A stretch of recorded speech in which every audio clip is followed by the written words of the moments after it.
Hello and welcome to the STCfit Learning Podcast. I'll be your host today. My name is Jason Galea and I'll be joined by Ben Scott. Thanks for joining us on our way to creating 1 million positive outcomes in personal training by 2030. The podcast is brought to you by STCfit Learning's Coaches Collective, a premium business mentoring service for PTs who want to attract the clients they want, earn a higher income, and have a long, sustainable fitness career. If you enjoy the episode, please like, share, and subscribe on YouTube and your favorite podcasting platform. A 5-star review goes a long way to helping us reach more people just like you. Hope you enjoyed the episode.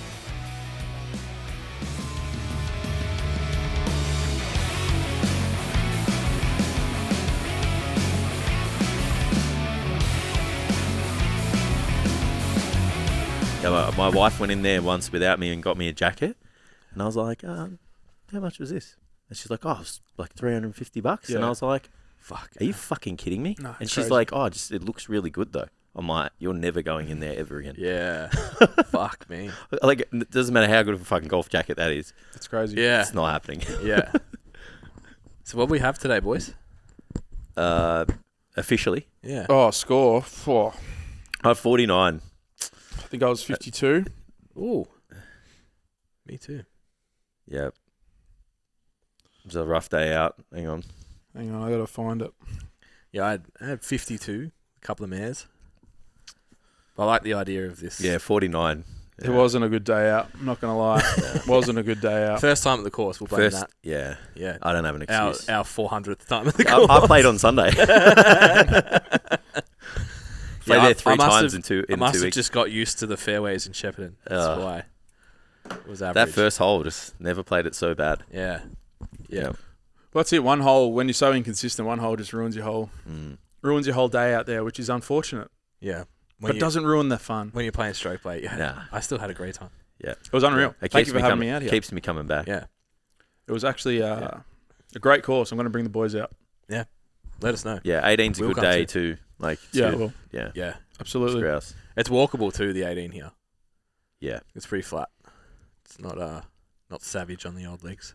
Yeah, I thought it was fantastic. Good grass, not wet, Yeah. not boggy, like some of the courses I've been playing at this That's winter. interesting. It's Not a probably lot of bunkers either, but you managed to find... I found A few 3 of on them. one hole. You just still managed to find a fair bit of sand. Yeah, I've got an uncanny. Yeah, my short game is definitely. In fact, nothing today was on show, but my short game is definitely the area that. Needs a bit of work. Yeah, Yeah. yeah, The driver looked good early. yeah. I could hit. The swing is there. The swing. Yeah, it's just inconsistent. If the lie's not right, it's never going to be good. Yeah, Yeah. I'm still. But you know when very- you see a good swing, you know what I mean? Yeah, You got a good swing. Yeah, Yeah.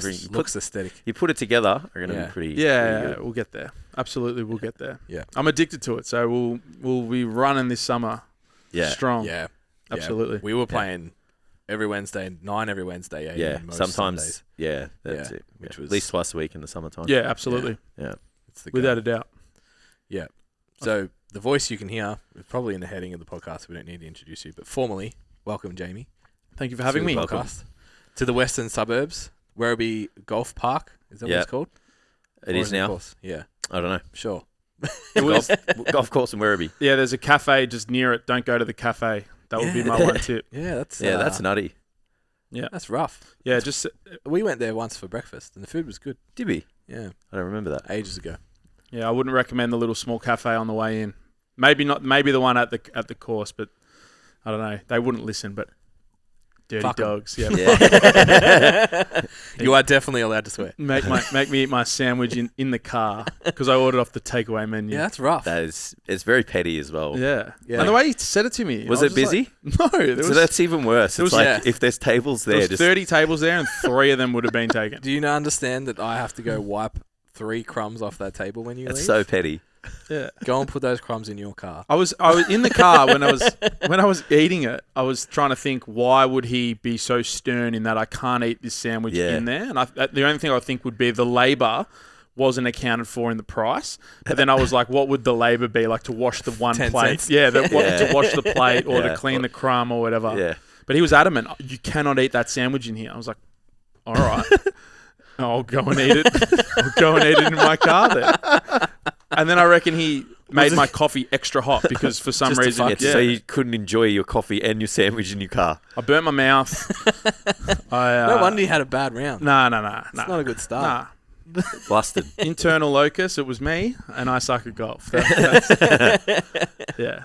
Nah, that's all right. I'm actually interested to see how the little edit, whatever you guys do with the footage. I can't wait to see the cutouts of just all the shots. There's going to be like just as many bad shots as I feel like there was a fair few rippers there. There were some great shots. Yeah, we'll definitely have. You hit a few fantastic ones. A couple of good chips. Yeah. I think there's a solid minute of me just saying fuck.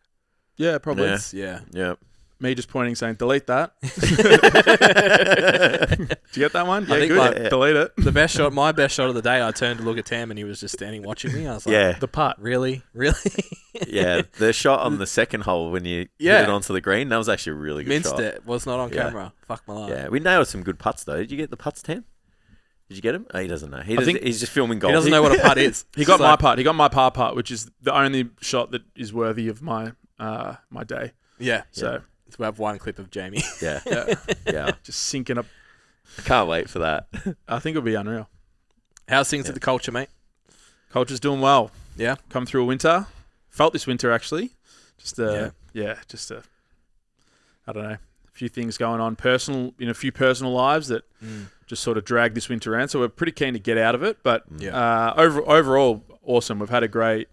When did we move? When did we come out of lockdown? August, September? No, it's pretty much 12 months. I think it was like end of October. Yeah. It was a year ago we were in lockdown. Yeah.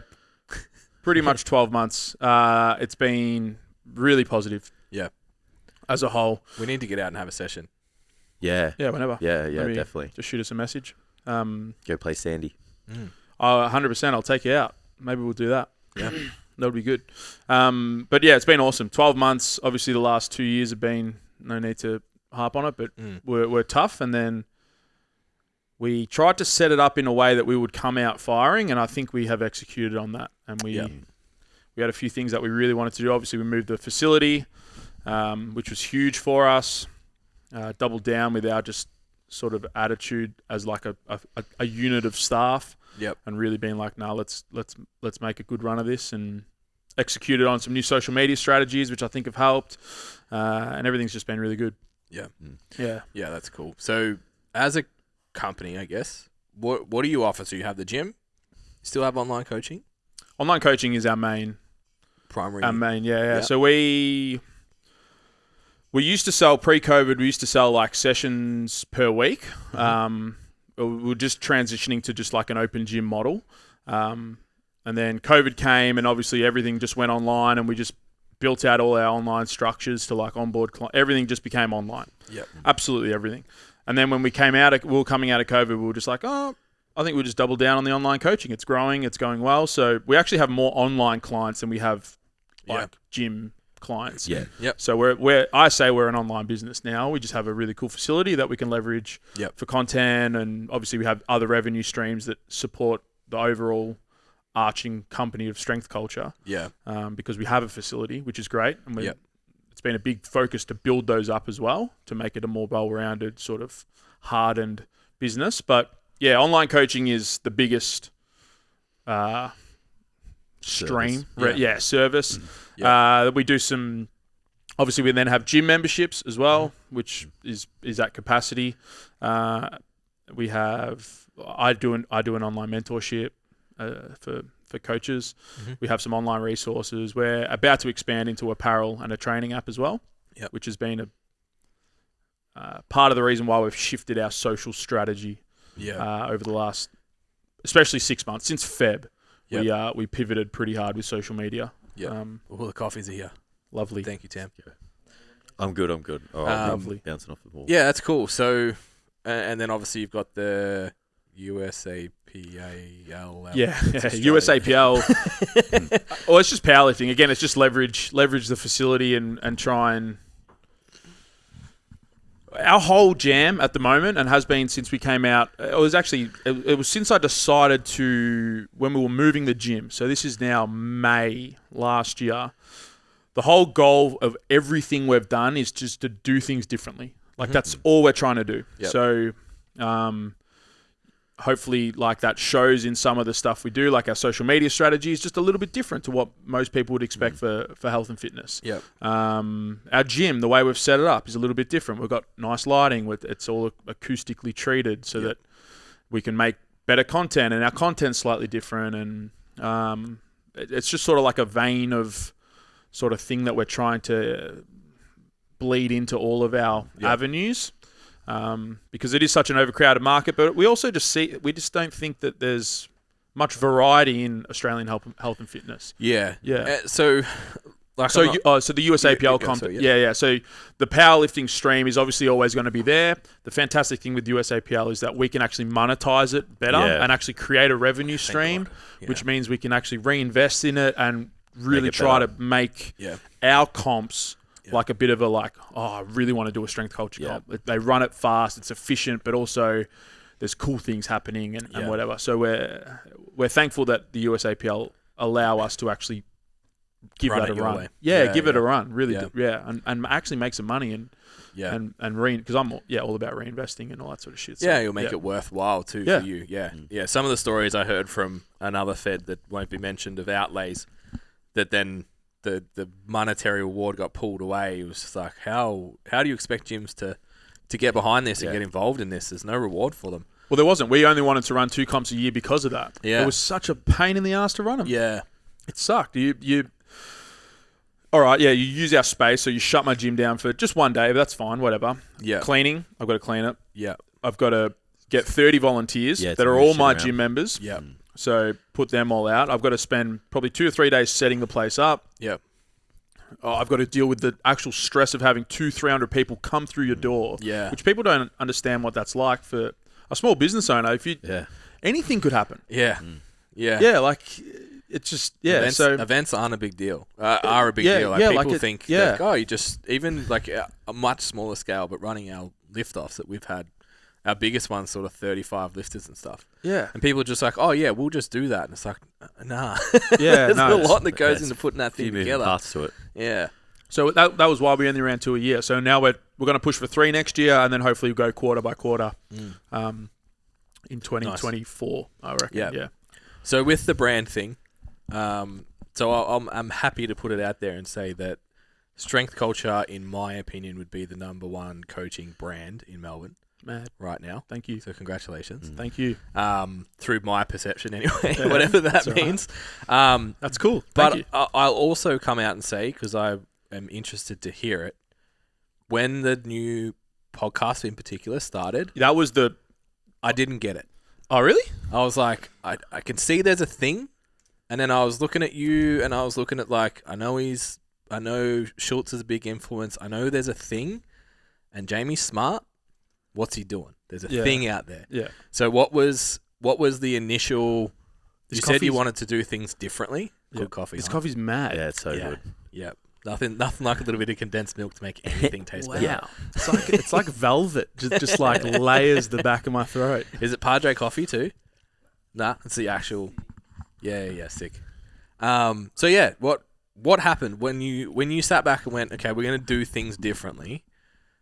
What did that mean? What were the conversations? Yep. What was the pathway?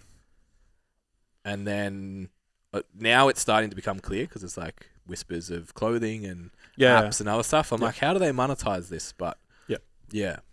So, it's no secret that health and fitness went through this evidence-based era, and I think everything just became dry. Yeah. Everything did. Yeah. And I think I actually burnt myself out with it from a mentoring position. This was across COVID because I didn't actually like the course I had created. I created a really anatomy, physiology-based course, which is great, but after doing 3 intakes, I turned around and I said, I'm teaching motor unit recruitment and actinomycin and all this sort of heavy physiology, heavy anatomy, heavy neurology. And I was like, that's not the shit that gets us to where we actually are and where we're going and all of that. What gets us there? It's all right. We have a model that we use and all of this sort of stuff. And then it's just client centered. It's like a bottoms up strategy. And it's just really let's just see how things unfold. We're very much those sort of coaches.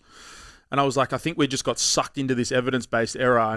And I was looking around. I was like, everything's just dry. Yeah. The content's dry. There was no like fun in it. Like there was a few people that, especially overseas, there's I think like the hybrid guys do it really well. Yep. And they're a little bit more like rounded in their approach. Their podcast is a little bit more sit back, relax, loose.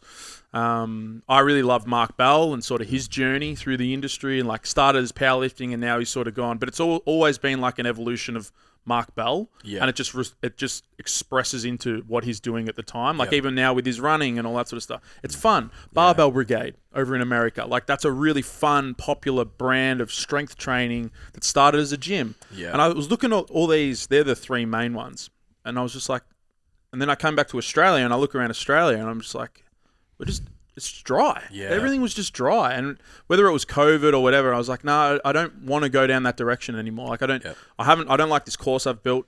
Not that it wasn't impactful. It definitely was, but it's like, it's just not what we wanted to do. And we were like, well, let's use some of that strategy of those guys in America that influenced us and see if we can start to apply that to what we're doing. And it started with our YouTube content first.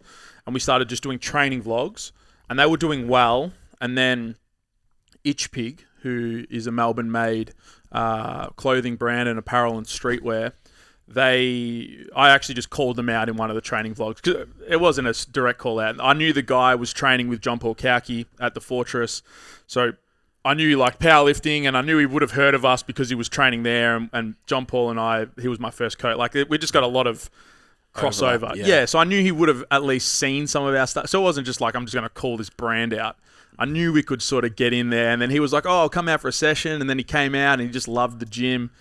And then a month later, he was like, oh, do you want to do a collab? And we're like, fucking oath, we'll do a collab. So we got this collab with Itch Pig. And then in my head, I was like, wow, like that's because we've put ourselves out here as a bit more of a fun environment, entertaining and all of that sort of stuff. So we're like, all right, well, that was in December. And then the leveraging of the training vlog became repetitive because the environment was the same. It was just us training, making the same jokes. So we're like, how do we turn this into something that's still of that vein? And it was just the podcast made sense. So that's where the podcast started. And then the first few podcasts were before Christmas, and they were a bit as they always are.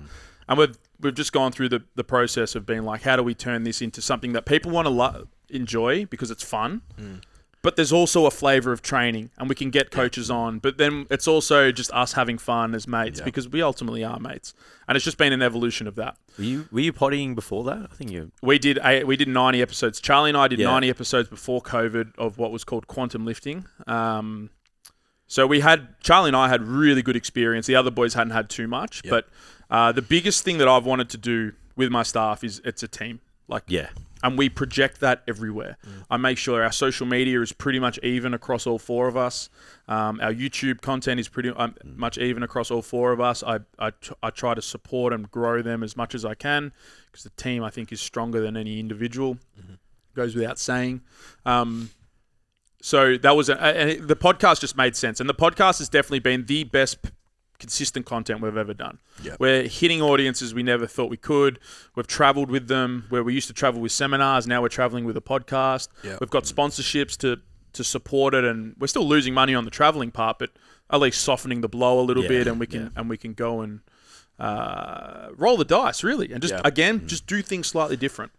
And have fun along the way too. Like sometimes you gotta absolutely you gotta have that trade-off. Like, it's still fun to travel regardless of whether you might break even or even run at a small loss. It's like, who gets to kind of go and travel and have mad conversations and hang out with cool people and stuff. So it's definitely more that we want to do. Like the pipe dream is to get to America and travel over there and maybe record like 10 eps. I know it's going to cost a bomb, but the direction our sponsorships are going, I think we could probably soften the blow pretty heavily with hopefully within the next 12 months. But imagine doing that breaking even though. That would just be that's cool. Amazing. It would be. It would be absolutely mad. So that's the sort of the evolution of the potty, and that's how we got to where it was. Huge influence though, like Andrew Schultz. I love looking outside the industry for so much for inspiration. Again, Angus Bradley says this a lot, but it's actually really started to make sense to me that health and fitness is quite an immature industry. Yeah. When you look at the people who have had a big impact, they're still around. Like you think of like Mike Boyles, Eric Cressy's, DeFrancos and stuff. Yeah. They're still rolling. Like they're only 15 years old. Like the big of the private sector health and fitness, it's still an immature and a lot of us are still finding our ways. There's no like hardened road anywhere. So there's so many ways in which we can all win, and all the different brands and companies can win, and coaches can win. And I think the technology evolution that's been around at the same time as all of those people is crazy too. Yeah, absolutely. Like listening to DeFranco talk about selling VHSs and shit, Yeah, like distributing them out of his back room and stuff. And it's like how fast what we do has changed. Yeah. So then to go, well, we're a young industry and it's fucking changed every 5 years. Like we had the bro era, like of the late 90s into 2000s. Yeah, bodybuilding into bro, then it was stereo, like, Ziz influence, then into it health was and evidence-based. like the evidence-based, and now it's like every single person now like... There's a content creator. Everyone has to have a fucking... high def camera, high def mics, subtitles. How do we use a Final Cut Pro? Like, what's how'd you do that edit? Like, it's just like, So we're just going through these, and because it is such a young industry, nobody has really paved the way in being like, that's a really successful. Obviously, there's qualities of just being good at business and being good at creating results and all of that sort of stuff. But there's no like, this is the way. Yeah. It's still so open and sparse, and it. So I look outside the industry and I just look at all these other content creators that have been doing content, quote unquote, for 15 years. Yeah.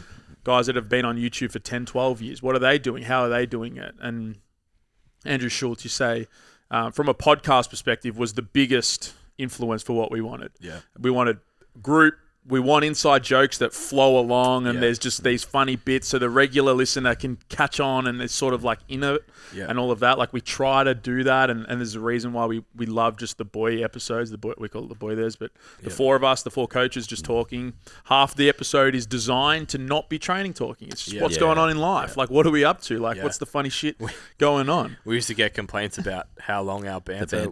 When our first timestamp was of like the stuff we're actually going to talk about. Yeah. And we had to have that conversation like, fuck that. This is the best part of the podcast. Exactly. And that's the other thing. It's like when I was making all this like dry evidence-based, not to say that evidence-based is wrong, but like I just don't think everything needs to be down like the infographic route and all of that sort of stuff. Yeah. I just didn't enjoy what I was making. Yeah. As opposed to these potties and these, like we just did a Hectic Eats, which was just us going to restaurants and fooderies around the gym. And the reason was because people do casuals at the gym and they ask, where should we eat? Yeah. We'll just make a series of YouTube about a steak sandwich joint, a chicken place, a pizza shop, and it was just fun. And like, it, for no other reason than we just want to make this content and just go with it. There is a long-term plan, and you talk about like the training app and apparel line, and there is definitely like there's a motive behind this whole train that's rolling that we're not there yet. We're getting closer, but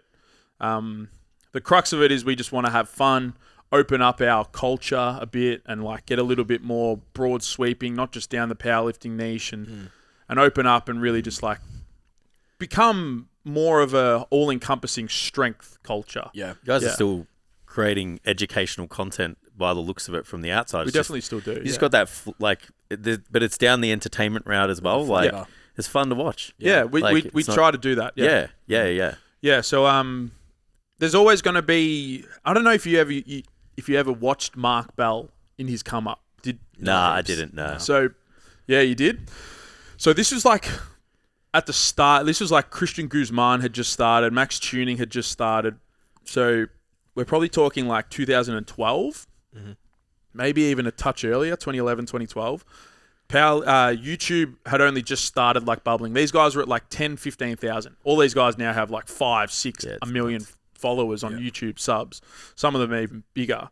But Mark Bell's original content was just, at the time, he called himself Fat Mark Bell. It's this Fat Mark Bell phase. Because he was heavily powerlifting. He was squatting like 900 pounds. Like he was just a monster in the gym, benching like 280, 290, whatever it was. All shirted lifting like it was equipped lifting. But all of his original content was just him and his mates training, just giving each other shit, doing a set. Oh, I've hurt my pec. Like, it was just a gym session. Yeah. It's what I think so many people get into the gym for. Yeah. And that's what you just train with your mates. You talk shit, you banter a bit. So we've just tried to like encompass that like in what we're doing. And I think it's starting to come off. We've definitely made some content that hasn't hit the way we wanted it to, and all of a sudden people are like, you've changed, blah, blah, blah. And like that impacts us, and we're like, all right, that was too aggressive, let's pull back there or whatever. Yeah. We're just finding our way, and we're not afraid to make mistakes. Yeah. I'm pretty open and honest with myself and publicly when we do, but I like the direction we're heading. I think what's interesting about the age thing too, something I've been kind of looking at and thinking in a different manner, where not as a, well, fuck, you've got to be this. Explain the concept, Ben. All of the people that are at the top, not all of, but a huge majority of them are very successful athletes themselves. And I think the fitness industry, because of its age, is still in that kind of zone. Yep. And I think the cool thing is like yourself, haven't competed for a while, obviously. Obviously, like, joke is I don't even train. Yeah, like trained some like pretty elite guys, like training Will recently and all that kind of stuff. But looking around the industry, I was like, who else is successful in the mentoring? Not like here's my 6-figure fucking sales funnel. Yeah. Who else is successful in mentoring? And they're all fucking awesome athletes. Yeah. And I was like, okay, so there's still room for people that are actually really good at it to find their way to the top. And it doesn't have to be just them. And I think one of the things you said was like looking outside the industry. The biggest like game-changing stuff that we've applied that is like instant return in terms of business engagement and growth and even fulfillment for us for what we wanted to do all came outside the fitness absolutely. industry. It's like whether it was business coaches, whether it's watching Schultz, whether it's I've been curiously observing is the way I'll term it. Is Logan Paul brothers. The Paul brothers are amazing. Like so much shit thrown at them. Actually pay attention to what they say, how they behave. Fuck, the way they build, very calculated. They build a narrative in the process of what it's. They're actual just like storytellers in a way, but they find ways to. It's like not monetize is like the dirty way to look at it, but they find ways to make it so valuable that people are literally just like, how the fuck do I? They're like promoters. For everything they say. They're marketing geniuses. Yeah. So I'm not like on their YouTube channel watching their stuff, but I've seen him on Schultz. I've seen him They're on everywhere now. True Geordie, that kind of stuff. He came in hungover, and I was like, I don't think you are. But the performance you just put on for an hour made me pay so much more attention. Have you seen him do the wrestling, WWE? I heard he did amazing, but I haven't built seen for it. He's doing backflips. Like, they're just like, he's literally doing backflips and the splits and like he's full in it. Like, it's crazy. Those two, like, obviously, like you can hold them at a level of like, all right, they were quote unquote dickheads and all of that sort of stuff.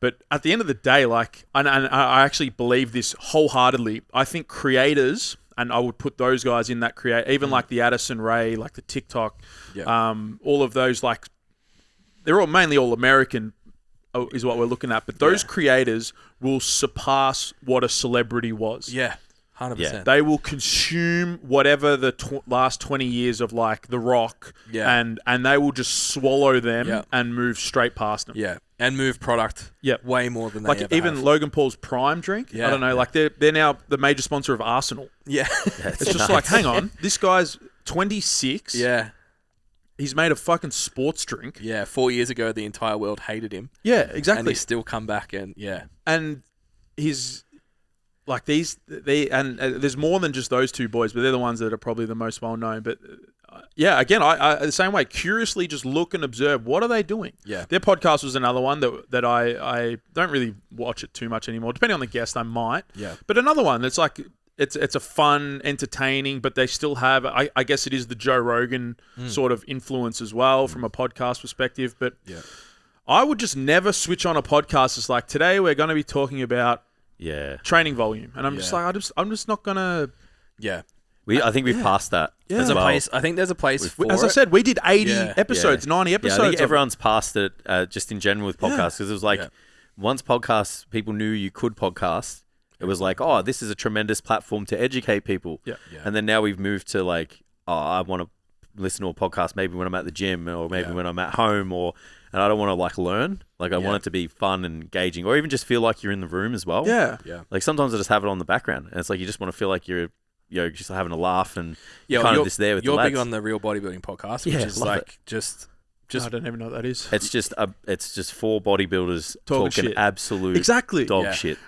And it's hilarious. And I love it. This is like there's a time for pure information driven content. Yeah. And it just doesn't have to be all the every time. Yeah. It's when you go to search for something that, and this is what we use our YouTube channel for, is you say like we still make information, but it's fun.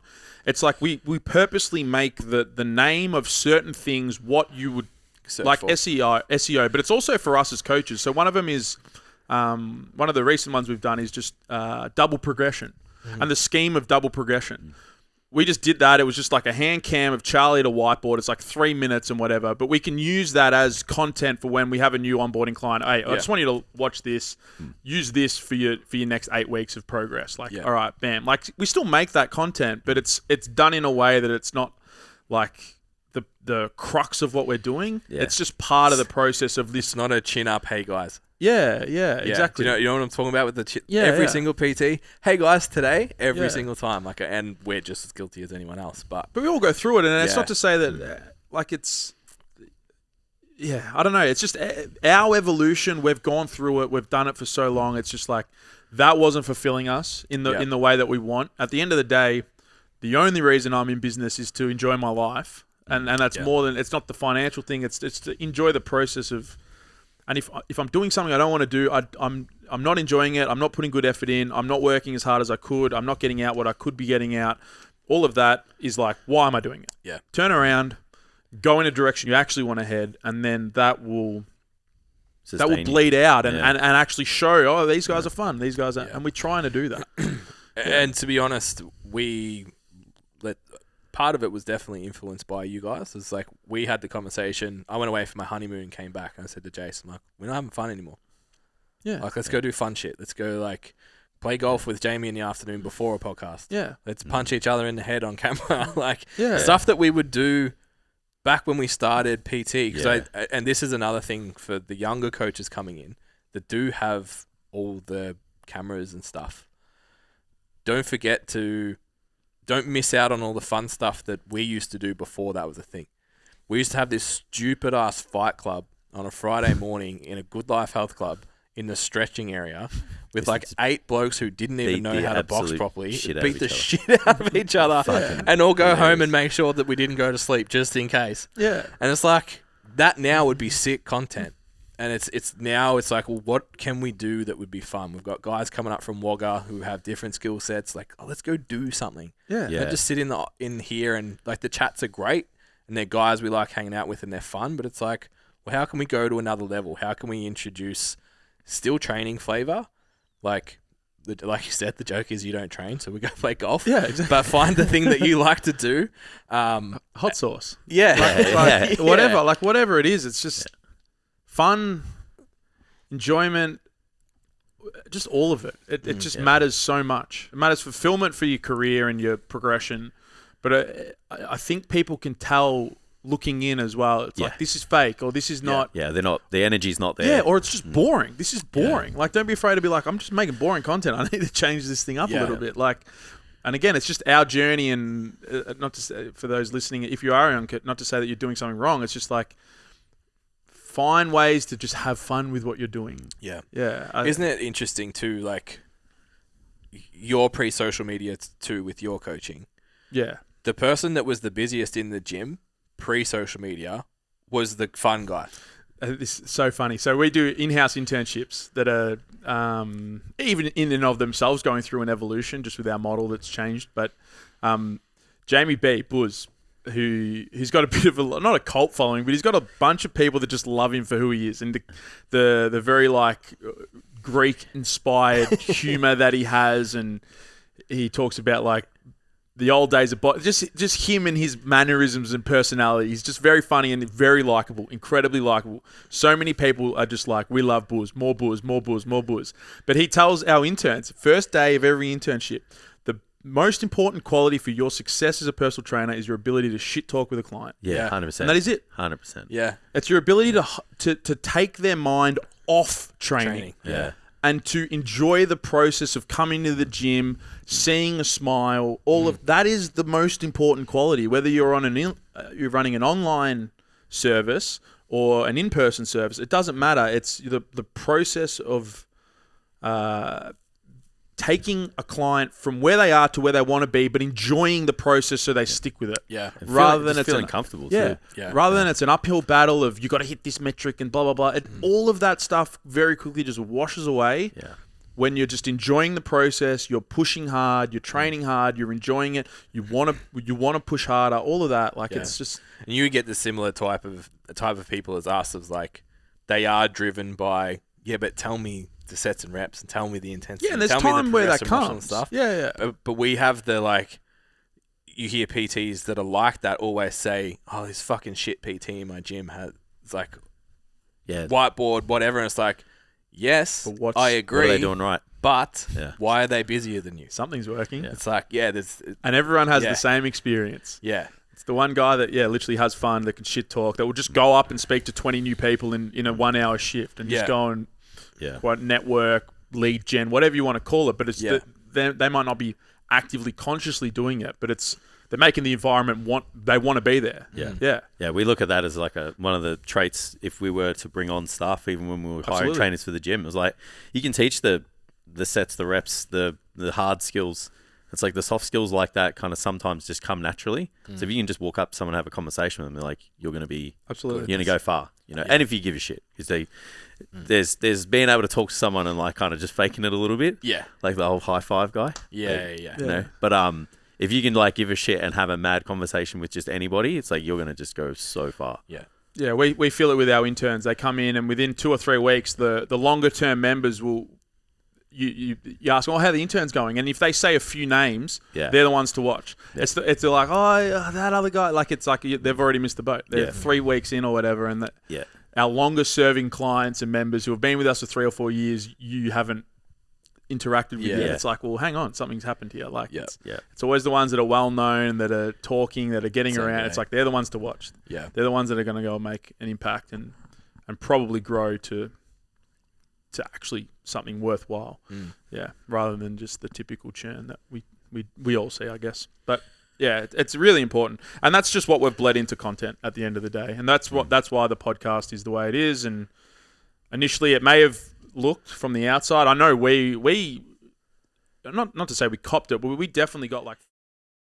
Hey guys, hope you are enjoying this week's episode. If you are, please remember to like, share, and subscribe. Don't forget to head to the website where we have all our free resources, gifts, products, services, and merch for you guys to enjoy. All right, let's head back to the epised.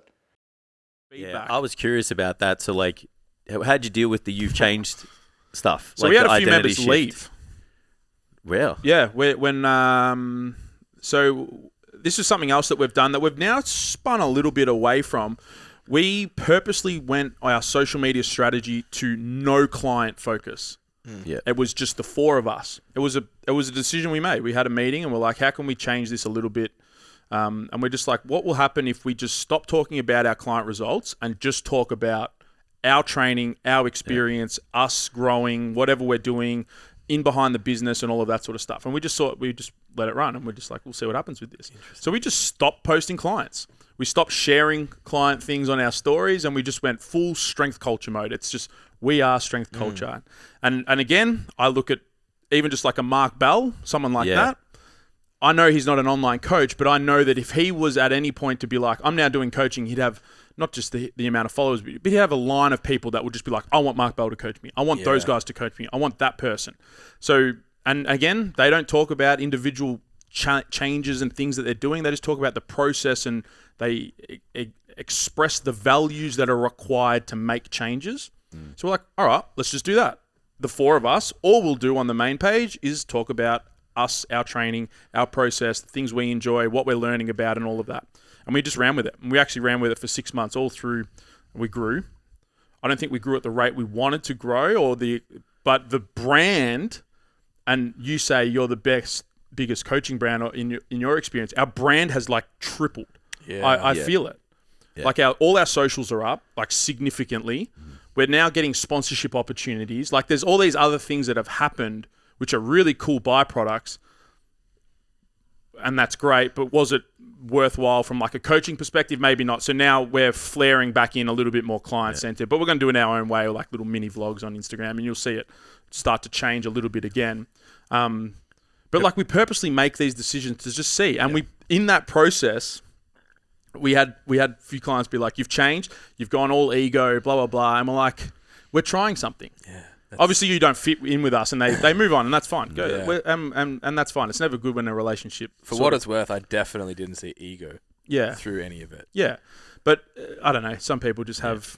It's just one of those things when people begin to change or whatever. Like it doesn't align with them. Yeah, you want to hold back the direction it was going because it was important for you. But ultimately, businesses evolve and grow. Even our transition from in-person coaching to really just an online...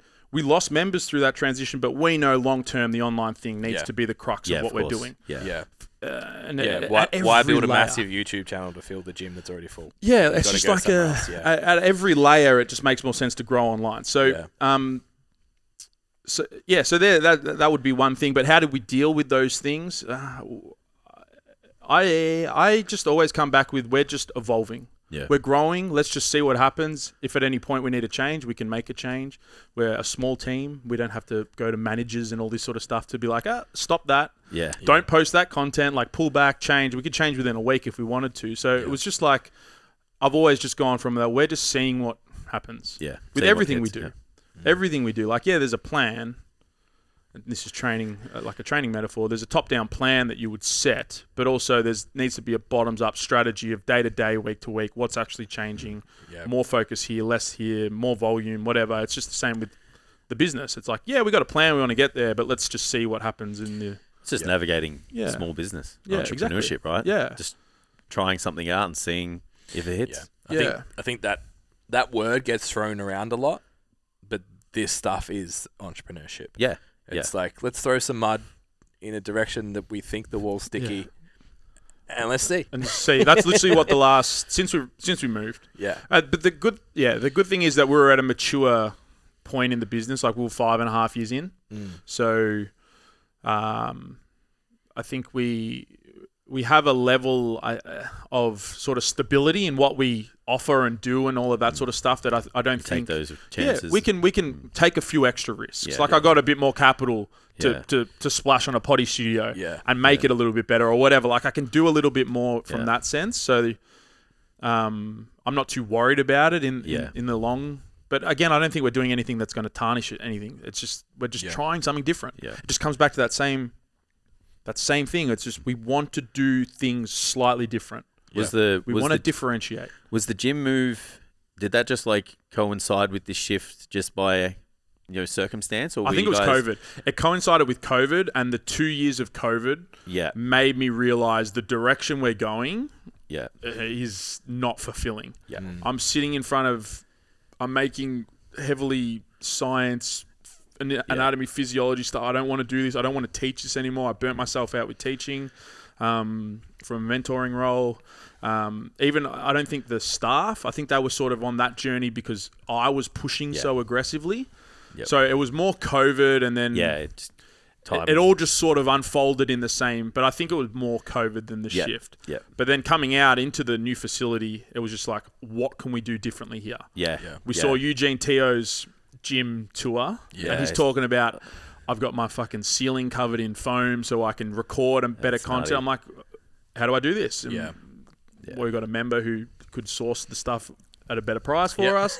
My old man is a wizard of a ex-builder, carpenter, just the handiest man. The handiest man of all handymen. Yeah, it's good to have. So he put a shit ton of work into the renovation of the place. We purposely made the facility different. Yeah. The lighting's different. We've got downlights in the gym. We've got a huge logo that's illuminated by lights off a steel mesh wall that's coming off like everything about it. It's not exactly where we want it to be. Like we still want to do more with it, but but it's bigger than a warehouse. But you walk in it and it's like, holy shit, what's going on here?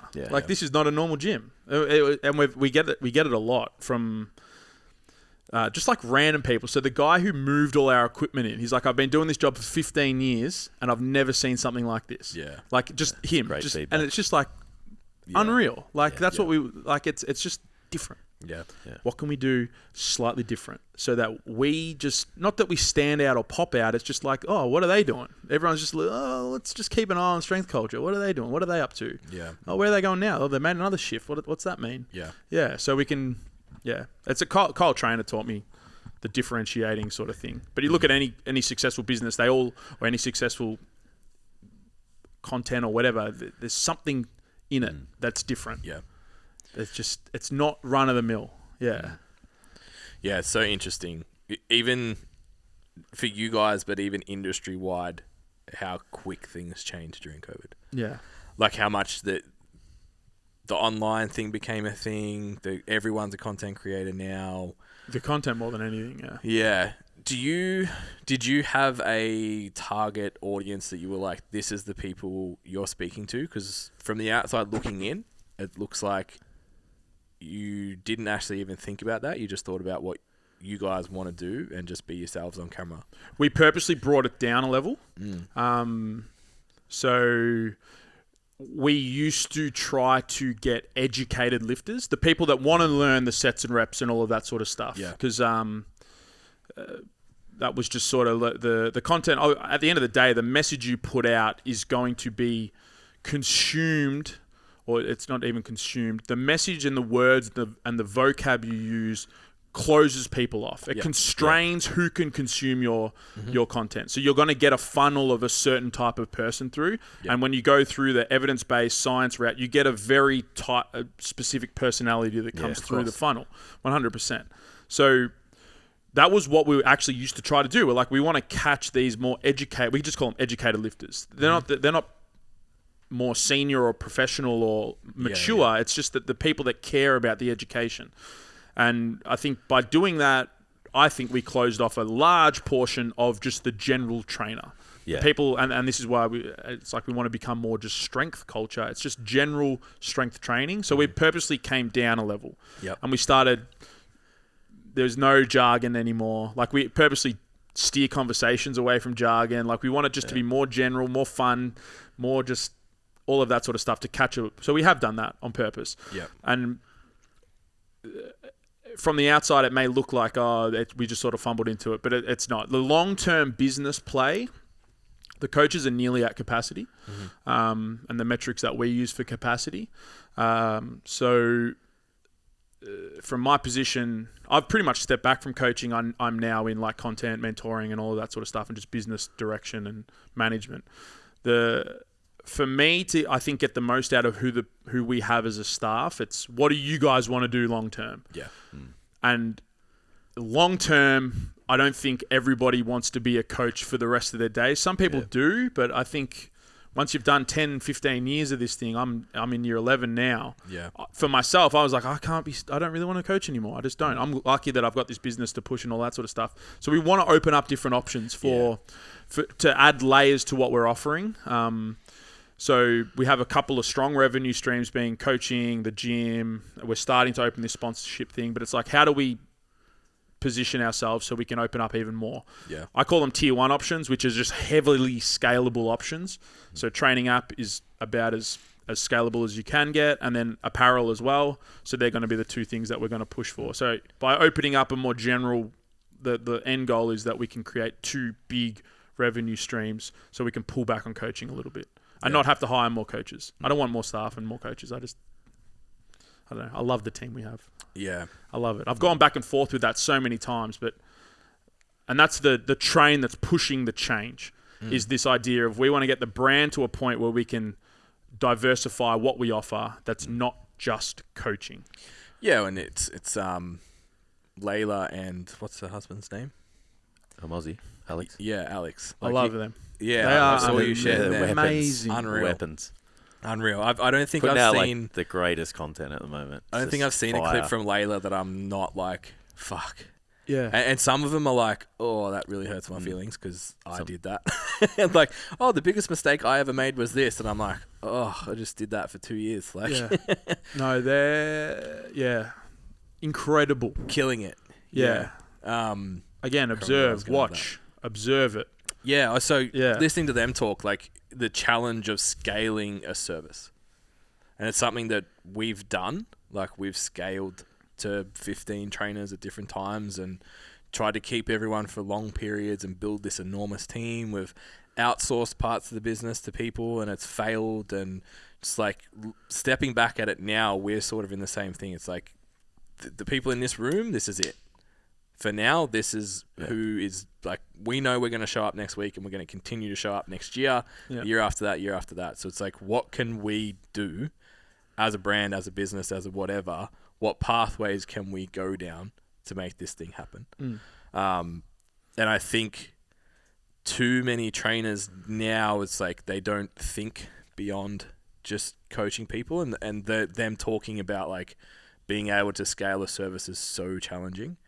And it depends on getting talent. It's talent. They call it world-class talent. Yeah. The only way you're going to win long-term by scaling in that way is retaining somebody who's amazing. Yeah. And that is tough. So hard to do. Yeah, you're going to run out of capital. You won't be able to pay him. Yeah. You're not going to be able to pay him. Yeah. And at some point, they're going to be like, I can do this on my own. I can do it. Yeah. When an online trainer can make $3-4 a week by themselves, you're going to go to them and say like, give me some of that and do this for us. Yeah, it's like, really tough. Yeah.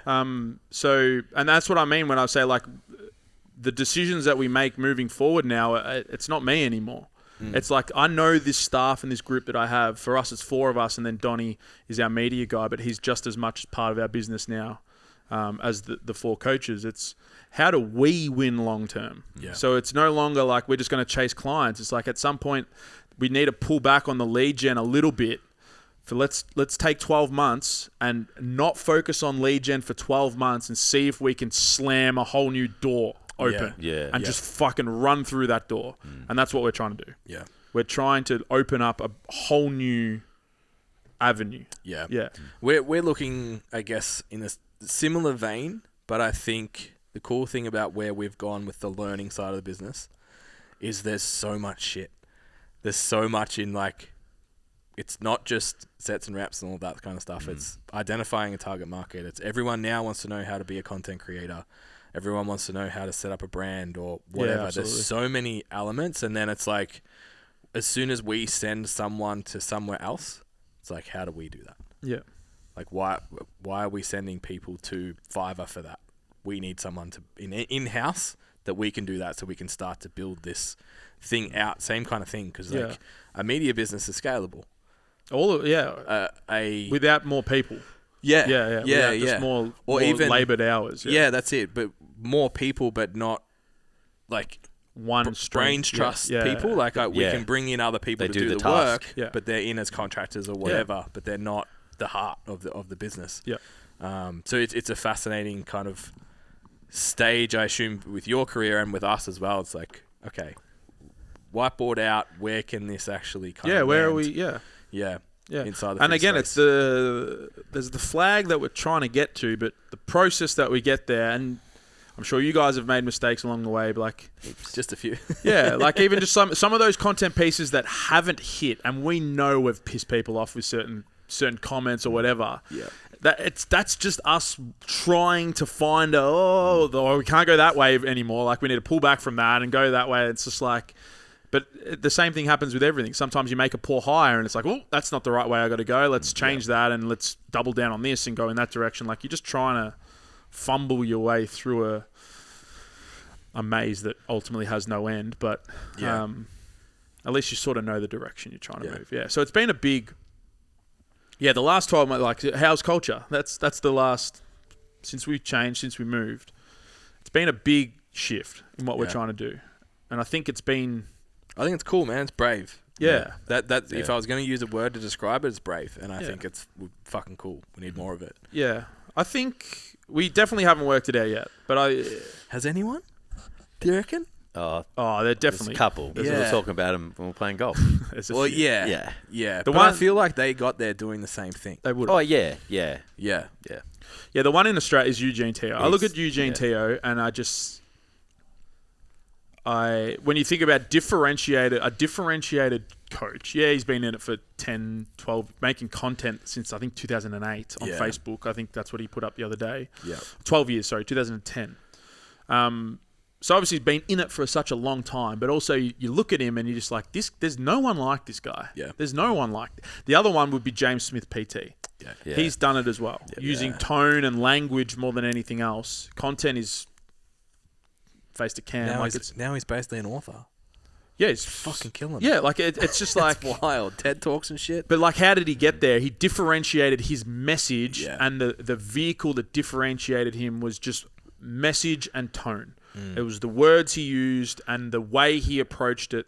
His language is what differentiated him. His content was nothing. It was just face to cam, pick a topic, call someone out. That's so far out of the industry that they're never going to get to it. Like some famous person selling a Fit Pod or whatever the fuck they have in the UK. But again, the differentiated strategy that he took was language and message. The differentiated strategy that Eugene Teo took, I think, is like content, the quality of content, the consistency of the content, and how good the production, everything. Just all of it is that it's not dry consuming it. It's like, this is actually like well thought out. Yeah. It's not just like, here are the numbers. It's like the way and he's done that for so long, and then you look at it where he is now, it's just like, holy shit. Yeah. Yeah, so like, that's the observation.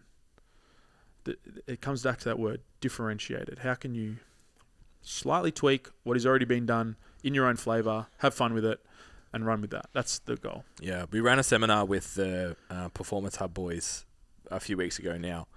Max opened his presentation with, best is subjective, only is clear. So in your gym, be the only person that... his message at the time was like, the only person that can do this. So the presentation we did was bigger, faster, stronger. Yeah. So it's like, there's not many, especially particularly in a big box. I think even guys coming from S&C, exercise science, all that kind of stuff, suck at bodybuilding. It's great at athletic development, and then because of that, they're okay strength coaches. And then the guys usually coming through the Cert 4 route, typically are pretty good at body composition, no idea about S&C, a little bit of strength maybe. Yeah. So it's like, if you're the guy in the gym that can do all of it, you're on. Yeah. And you're going to be booked out in that gym. This conversation is like, how do we go from booked out in the gym to a brand? Yeah. And it's the same thought. It's like, what are you able to do that you're the only one? Yeah. And I know, like, the conversations we have, every single consult I get on is like, mate, I've had 50 fucking business coaches inbox me with their click funnel. I'll make you $100,000 in 12 weeks or whatever. But you guys are just real and just say how it is. Yeah. And it's like, okay, so we're at the moment, as far as we can see, to the level of depth that we go business wise, we're the only ones doing that. Differentiated. So let's fucking hammer it. Yeah. So yeah, I think for a PT that's listening that might be in their first couple of years, it's like, well, I'm not Jamie Smith and I'm not strength culture. It's like, okay, what can you do in your environment to be the only one? Yeah. Yeah. Yeah, I think it's... and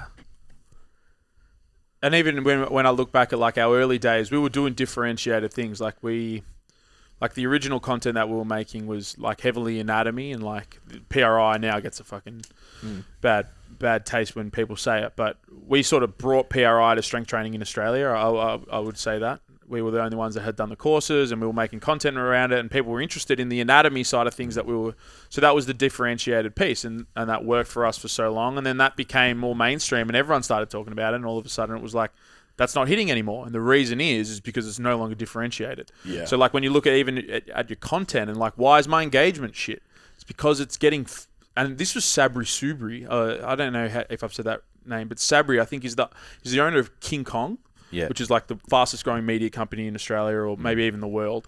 And he said, he's like, you're competing with tits and ass. Yeah. On social media, like your engagement, if you don't offer something that's different to everyone else in your industry and whatever, like you're just going to get swallowed by all of this other high engagement stuff. Yeah. Like you got to offer something a little bit different. And that's where the quality of social media has driven, and everyone's now a content creator. But in that quality drive, there still needs to be differentiated strategies. Message, a message or language or tone or the way you present yourself. However, there's something, but all the ones you see winning are differentiated. Remember our posters in the gym? Yeah. It was 4 of us as a team at Good Life in Point Cook, and we started just putting shit up. So it was just like, here's how to correct your deadlift form. Here's how to squat properly. And then we made little cards for every piece of equipment in the gym and just stuck it on with our brand. Like when you use the lying leg curl, make sure your hips are pressed into the bench and shit like that. Yeah. And I think the state manager came through and was like, all of this needs to come down. And we're like, why? And they're like, well, no one else is doing it. And we're like, yeah. That's the point. That's why we're doing it. Yeah, and it's like, no, but you make them look bad. And then it sort of went back and forth. It was like, but we were like, oh, everyone has a week. We all get to put up our content. Yeah. And they were like, yeah, but the others won't do it. Fuck. Yeah. But even since then, it's like, how do you stand out from the people around you? Yeah. Yeah. Because everyone's got CapCut now. Yeah. Everyone can do auto captions. Everyone can color their text. So I think that wave even in the last and that's the thing 3 months is like everyone's already got it. So the actual content now, like we used to go to like the Arnolds and stuff like that and get stopped and be like, oh, you're the STCfit guys. Like your videos are fucking awesome. They're so edited so well. It looks so professional, blah, blah, blah. And it's like now everyone's got that shit. Yeah. So it's like, okay, now we have to go to another level because not everyone's got a TAM, but everyone can buy the stuff. Absolutely. It's all out there, yeah. And you can teach yourself. You can teach yourself in any way, yeah. So, I don't know. It's interesting. The growth we'll see. We're just running a case study. Do you have any predictions of the next 5 years where the fitness industry goes? I think everyone will have an app. Yeah. I think everyone will have an app. We should finish ours soon. There's a few. The wireframe's there. Wireframe's there. We just got to get it built. Yeah. I think everyone will have an app, and even look like JPS. I think have just launched theirs. Yeah. In a public setting. The Compound Boys from America, they've now got theirs that they're running. Yeah. So I think there'll be a few that pop up. Even My Strength Book is the one that we're going to roll with. I think most people will have something similar to that. Yeah. Whether they've created themselves because they've got the resources, capital, and desire to do that, or whether they just use a white label, I think everyone will have an app. Technology will continue to probably move, and that will just feed into that. I think that's probably going to be the biggest thing. But I'll tell you what won't change is getting somebody to enjoy the process of training will still be the number one, the trump card. Yeah. If you can help 20 people enjoy training and they become your clients, you'll keep them. If you can get, and then scale that to if you can get 200 people to enjoy training, you'll keep them. If you can get, then you go to an app and you go to like where we're at now. If we can get 2,000 people to enjoy training, what does that look like? Then you go to someone like a Eugene Teo. If he can get 500,000 people to enjoy training, James Smith, 1 million people to enjoy training. Like I think the enjoy training and the enjoy the process is still the crux of what we do. Yeah, we get results, but everyone can get a result. Yeah, it's how do you enjoy the process of getting the result? So they continue and that won't change. Double down on that. Yeah. So I do want to talk about last time you were on our podcast. Yeah. Because it came up in a recent podcast of yours with Big Jordan Shallow, # the muscle doc. So the king. It was an interesting sort of thing. So from my memory, you basically came out with this concept of like, we're overcomplicating everything. This was the start of my transition. Yeah. This was actually the start of my transition. And it was about like stability. Yeah. If you want to get better at something, just do the thing. Just do the thing. The message, it's technique. Right? We're talking about technique. Yeah. Obviously, your arm has stopped shaking because you got better at the technique. You didn't. Your shoulder didn't get sucked in, and anatomy doesn't work like that. Yeah. And I'm still double down on that, and I'll have an argument with anyone about it. But yeah. So I saw that, and then I saw Jordan, and went, these two need to have a discussion, and it needs to be recorded. So we put that together, and we were laughing about it while we were playing golf. That Jordan just seemed to come in ready. To be like, okay, let's go down this rabbit hole and figure it out. But I was stunned, and at first I messaged you straight away. I was like, fuck, did I? Because you after said, I put it out, yeah, you said to Jordan that you sort of felt. I apologized to him. Yeah. Which obviously didn't need an apology from his perspective, but that was at the we have the context now for me to make those posts. I made 3 Instagram posts, and I thought by making Instagram posts challenging the idea of stability, and I made them specifically so that I could hopefully change Jordan's mind on stability. Yep. That's brave. He's got a trademark mobility, stability. It's inbred and entwined in everything he does. But 26 or 27-year-old me is like, I reckon I could change this guy. I'm going to get him. Yeah, I'm going to get him. I'm going to save him. I'm going to get him with some text posts. Here we go. And they got out there. Obviously, it got out there to a point where you guys were like, oh, maybe we put these guys together and see what happens. But yeah, it's funny. But I thought I had burnt the bridge with Jordan 100%. I thought for sure that somebody I look up to and admire, and I still think I call him the new age GOAT. I agree. I think there's 100%. There's people that came before that you'll never pass because they've just trailblazed and all that. But in terms of this era, this last 10 years of what's going on, Jordan Shallow is, from strength and conditioning or strength training, so far ahead of everyone else. It's not funny. It's like if you're under 25 now, you think LeBron's the best. Yeah, or like 30. I still think he's the best. So I was like, man, I've burnt the bridge with Jordan. Somebody I look up to, somebody I admire. He had run a seminar at our gym, and I was like, why have I done this? But from his perspective, but again, it's like, why would he change? Like, it's not. Yeah, and I think the crux of the whole conversation is that there's different. At the end of the day, we're just talking about fucking semantics. There's different fucking names for what we're all talking about. It's how you define things too. We're just trying to differentiate our vocabulary so that we can sell shit. Probably moving people in the same direction when you actually think about it. Yeah. It's something that shattered my brain at the time was Thomas Lilly said, there is no definition for technique. So it's like, we actually have to, in our content, be like, this is how we define technique. So when we say technique, it means this. Yeah. So to have that discussion, everybody has to agree what stability means, what technique means, if everyone's not on the same.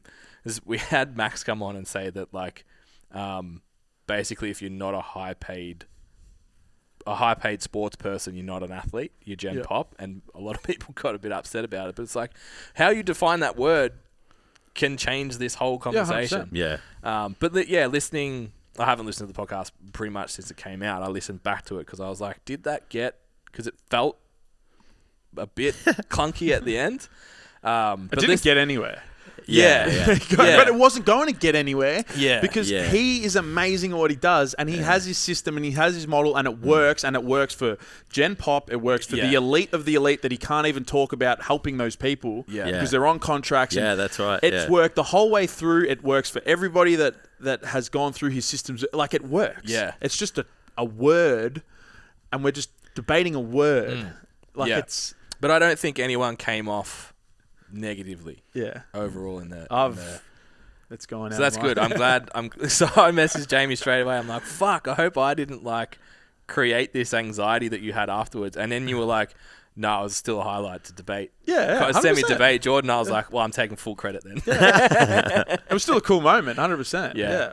And that was the start of my pivot into why am I running down this route of this. Yeah, and that was part of the whole transition for me. I was like, what am I doing? What am I? I'm not one of these people. I'm never going to be and I actually say this in my mentorship now. I say, if you want to learn biomechanics, I can point you in the direction of the people that I think are the right people to learn from, but I'm not the person to teach you biomechanics. I'm not a biomechanist. I've never studied biomechanics. I've never done any of that. It's not me. I can help you with my experience as a strength coach and now more of a business owner, brand development and all of that sort of stuff. This is what I'm talking about now. It's my experience and what was important for me. I'm not talking about actinomycin and the calcium comes in and it disperses, and if we're lacking this, we're going to this fatigue. It's like that doesn't change the results that any of my people got across or the staff and my staff and what the results they've got. What mattered for us was creating an environment where people want to be at, actually having a model that we can come back to and principle driven rather than this like technical science driven stuff. It's just like, this is the strategy we use and we use it until it needs to change. Yeah. And then we modify and then we blah, blah, blah. So that's what I'm doing now. And I'm in the middle of an online mentorship. I did 3 of them in the old thing, burnt myself out for 18 months, took a break, and I've come back and I actually feel rejuvenated from this current one, because I feel like woo-woo spiritual, I'm in alignment with the type of things I should be educating on, rather than these other things where it's like, yeah, I can do that, but you can just read a physiology textbook if you really want to. Yeah. Like Shout out to the For Dummies series. Yeah. Great. Yeah. I'm sure there would be a physiology. Anatomy for Dummies. Yeah. And it would probably 100% destroy. It's great. Yeah. It's worded very well. Yeah. And it probably would destroy majority of the short courses and stuff of people. Yeah. Like it just wasn't for me anymore. So funny. I remember having a conversation with you. I reckon it was at Will and Dean's seminar. Yeah. At the old gym. Yep. And you were like, oh, I'm thinking about maybe going to study physio and do that, going to go down that route. Yep. And then to see where you are now. It's Yeah. just like, I was very close to doing that. Yeah. But that was a disguise of me no longer wanting to coach. Yeah. It was wrapped up in me losing passion for coaching. Yep. And it was almost like, well, what do you do now? What else do I do? Yeah. Like I can hide it by going back to study and go and study more. Yeah. Where I just needed to be honest with the people that were important and just be like, I don't want to do this anymore. I need to find a way that I can move away from this and continue to grow what I'm growing. And that was a pretty long period for me, but that's what that was. How do you feel about coaching now? I fucking love it. Yeah. Yeah. Like, on the polar opposite end of you, by the sound of it, I love it so much. Yeah, it's so like almost like I left the gym because we were going to open ours, and then it kind of didn't work out because of the pandemic and stuff. But it's like I'd still be PT. Yeah. Yeah. Yeah. Just I wouldn't do as much of it, but I fucking love it. Yeah. Yeah. Yeah. Everyone's different. I had someone, a client, went from weekly to fortnightly for a few months, and then sent me a message, and this is me being very vulnerable, guys. Sent me a message that said, hey, is there any difference between your weekly service and your fortnightly service? Like, do I get less?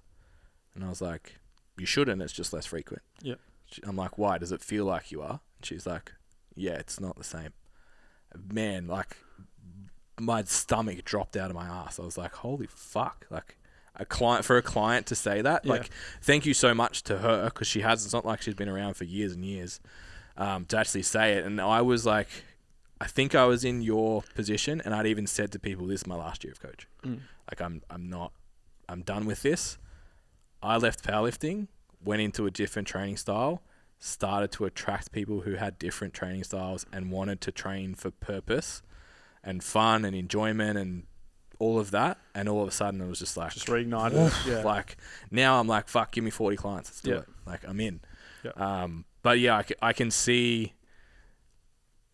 My biggest thing now is I can see as things become more successful, the business needs me more. Mm-hmm. So it's like, you got to keep a lid on the coaching stuff a little bit. You only have so much resource. Yeah. Yeah. So you're not, one's getting taken away from the other, that kind of stuff. It's hard to balance. Yeah. I know that if I continued, just say I never lost the passion for it, but if I continued to coach, we probably would be bigger, I would say, because I would be making, in terms of just like my own impact as a coach, but I've put all of that resource into now just trying to build this business and diversify the business and all of that. And I think long term, we'd probably be bigger now in terms of just like revenue and all of that sort of stuff. But I think long term, the success of what we want to do, what you're saying, it's just like at some point this thing begins to tip. The ceiling's probably higher. Working long term. At least maybe I'm just telling myself that, but I think I honestly think that would be that in 5 years. It's only really been 18 months that I've made the shift properly. Yeah, I think in 5 years I'll look back and be like, I think I made the right call there. I look at our stuff and I look at, okay, what's the 3 to 5 year plan? And it's the same. It's like, I think the my energy is way better spent going in that direction. So it's like enough coaching to fulfill that part of it, and obviously like keep the skill set and all of that sort of stuff. Yeah, and I think it made me a better educator. One other thing I did was just open a few face-to-face sessions just out of my garage, and it just that fire again of being in the gym. And I think that's another part of it too, is we're online all the time. Yeah, we don't have a gym to go to. We don't have a community human to hang connection out with. is So like, I think once we open a facility, that would probably change. Are you boys going to do that still? Yeah, it's a plan. Yeah. That's still on. It's not if, or not if, but when. Yeah, definitely. Because I guess because a lot, obviously we get asked that question all of the time. The only thing that's probably stopping us, and that has stopped us, was one, obviously during lockdowns, it was a no-brainer. Team shrunk, things changed during that. But right now, we don't want to be required to work in the gym. Yep. So if you want to buy another job, if opening 100%. If opening a gym means we have to work in it 30 hours a week, it kills everything else falls apart. Yeah. So we want to have a facility similar to what you have, that this is HQ. There's gym memberships. It supports the whole thing. Yeah. It doesn't become the thing. Yeah, that's what we're at. Business. And there's training, but there's 4 other revenue streams that exist out of that place. Yeah. So I think that's smart. Yeah, Especially when you've got such a positive impact happening elsewhere, that you may as well just continue to let run and whatever. Yeah. People have asked us, it's like, would you open another one or whatever, or like go bigger and all of that sort of stuff. Yeah. But the question always comes back to, you need staff that you can rely on, because the same position you guys are in order to scale and go in that direction, you need to have people that you can trust and run it if you guys don't want to do it. It's the same thing with opening a second gym. It's just like, for me to open another gym, I have to find 3 staff members that I trust 100%. Yeah. Am I at a point where I want to develop and build 3 staff members, or even think we have the capacity to grow 3 staff members? No, I'm not. So no, I'm not opening another gym. Yeah. I need to diversify other areas and grow other revenue streams that the team currently can do. Yeah. And then maybe there might be a threshold where it's like, fuck, we need someone else. How wild's Thomas Lilly's model right now? Oh, man. What's he up to? Over double figures, Last time I checked, he had 8, but that was a while ago. Yeah, I didn't call. We spoke about him on the podcast because he put a little teaser up, and I was like, Thomas Lilly opening up another one, and then like a week later, he's obviously someone sent it to him or whatever. He's like, "You got it wrong, man. I'm opening another 2." I can't say that one, but again, watch the space. What is this man doing, and how is it happening? And obviously another very calculated person. Like he's making very specific moves, and I know that when he rebranded to Zero and all of that sort of stuff, this was sort of the direction that he wanted to go, a little bit more mainstream strength training, but high quality powerlifting facility.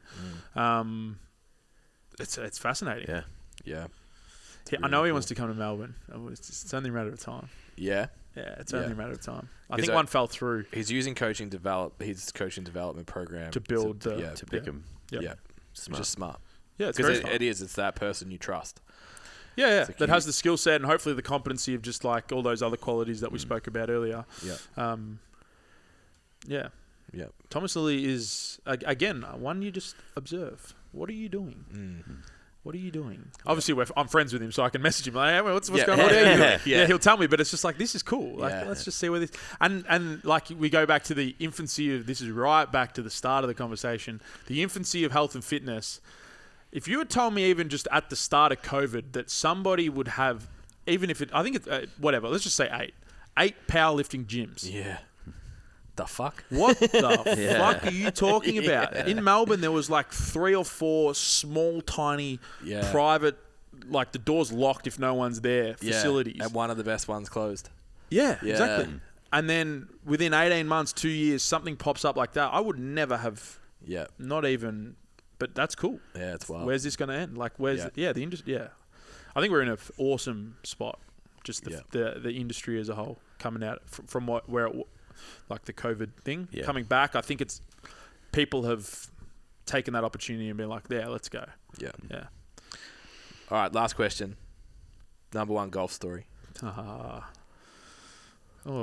It'd be my mate hitting an eagle. That's what that would probably be it. My mate hit an eagle. He drove a par 4 green and then just putted it in.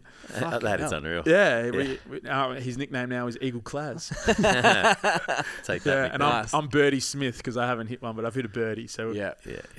But I think that would probably be it. Yeah, drove a par 4 green. Fucking hell. And then even that title on it in itself is awesome. And then it was probably, I don't know, a metre and a half out. That's so and just good. walked up. Boop. You're two-putting that every time, mate. You used to be so excited and just like, oh, fuck. I'd probably still manage to find a way to bogey that hole. Yeah, definitely shit the bed. 100%. Absolutely. Yeah, that's probably it.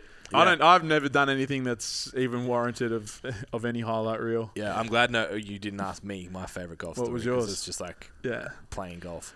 I've done it. Playing incredibly hungover and progressively drunk at my Bucks weekend. Yeah. Hitting a straight ball. That's my highlight. Yeah. Landing it on the fairway. No deviation off the line. Yeah.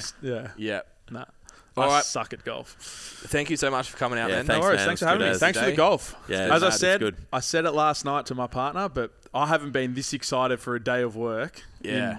Fucking who knows? Because it was just like, fuck yeah, I'm going to go play golf and have a podcast. I think it was the fourth hole that I was like, let's ditch all these other YouTube videos that we had planned and just play golf with people. Golf with people. Yeah, that'd be sick. No, I love it. Differentiate, boys. Yeah, maybe that's it. Maybe that's it. Absolutely. Fucking awesome. Shill all your stuff for us. Jim, your Instagram, website. Just Melbourne Strength Culture. That's it. Yeah. Just put that into whatever search box. If you want to, I think our best content is our YouTube channel because you can obviously get the video version of the podcast and then all the other little cool things. I think that's probably our best expression of what we're trying to build. Yep. So if you want to see our best stuff, go to the YouTube channel and just type Melbourne Strength Culture. Yep. Other than that, Melbourne Strength Culture in Instagram, TikTok, Google, whatever. Yep. And keep an eye out for some apparel and a training app that's not too far away. Keen. Yeah, that's good. STCfitlearning.com for us, and you'll find everything there. That's it. Done. Awesome. Thanks, guys. See you guys. Bye. Thanks for tuning into the episode. Don't forget to like it if you liked it and subscribe if you loved it and share it with somebody who you think needs to hear it. Don't forget also to head to the website for all our free resources, products, services, and merch. All right, see you next time.